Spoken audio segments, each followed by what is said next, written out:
everyone. My name is Amina, and I'm honored to be here with you today. As you can see, I'm speaking to you from a wheelchair. This chair is part of my life now, but it doesn't define me.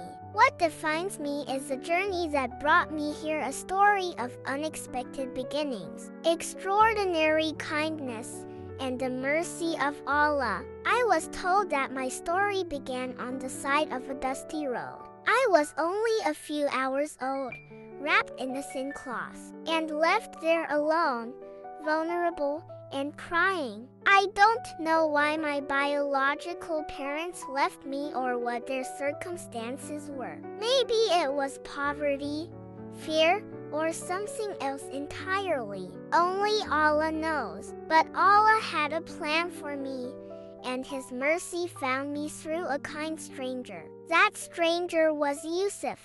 He was a simple carpenter, a man of faith and a heart full of compassion. He was walking home from the masjid when he heard the faint cries of a baby. At first, he wasn't sure where the sound was coming from. But then he found me lying there by the roadside. Yusuf didn't hesitate.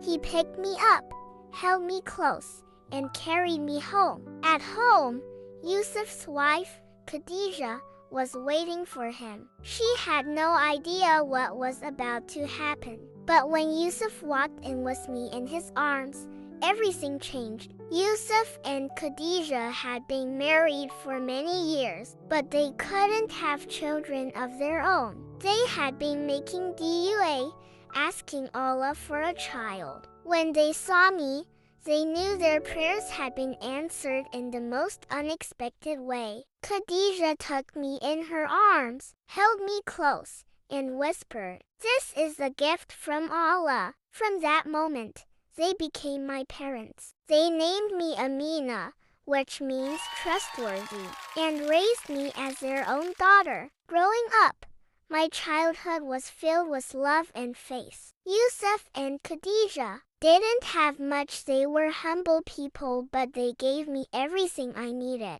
They taught me how to pray, how to be kind to others, and how to always trust in Allah's plan. But life wasn't always easy. You see, I was born with a condition that affected my legs. I've never been able to walk. As a child, I used to wonder if this was the reason my biological parents left me. Maybe they didn't know how to care for a child like me. But Yusuf and Khadija never made me feel different. They carried me when I was small, and when I got older. Yusuf built me a simple wooden wheelchair with his own hands. Some people in the community would whisper behind our backs. They'd say, "Why would Yusuf and Khadija take in an abandoned child, and one who can't even walk?" But Yusuf always responded with a smile and said, "Amina is our daughter,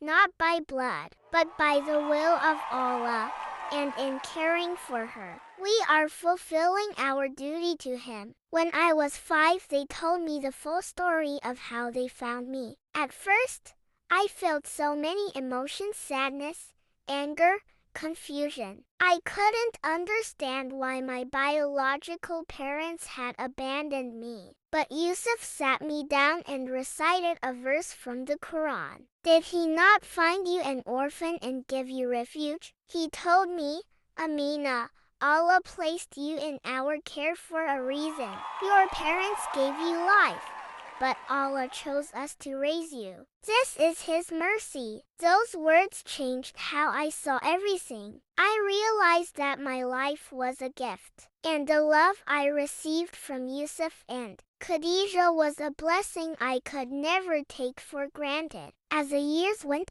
on, they continued to support me in every way. Yusuf passed away 2 years ago. May Allah grant him Jannah. And Khadija is now older and frail. Today, it's my turn to take care of her, just as she took care of me when I was a helpless child. This wheelchair doesn't limit me. It reminds me of all the people who lifted me up physically and emotionally when I couldn't do it myself. It's a symbol of the love and sacrifice that Yusuf and Khadija poured into my life. I share my story today to remind us all of the power of kindness and faith. There are many children like me abandoned, orphaned, or simply in need of love. We may not be able to help everyone, but if we can make a difference in even one life, the reward is immense. May Allah bless us with hearts full of compassion and the courage to act on it. And may He reward those who care for others, just as Yusuf and Khadija cared for me. Thank you for listening to my story.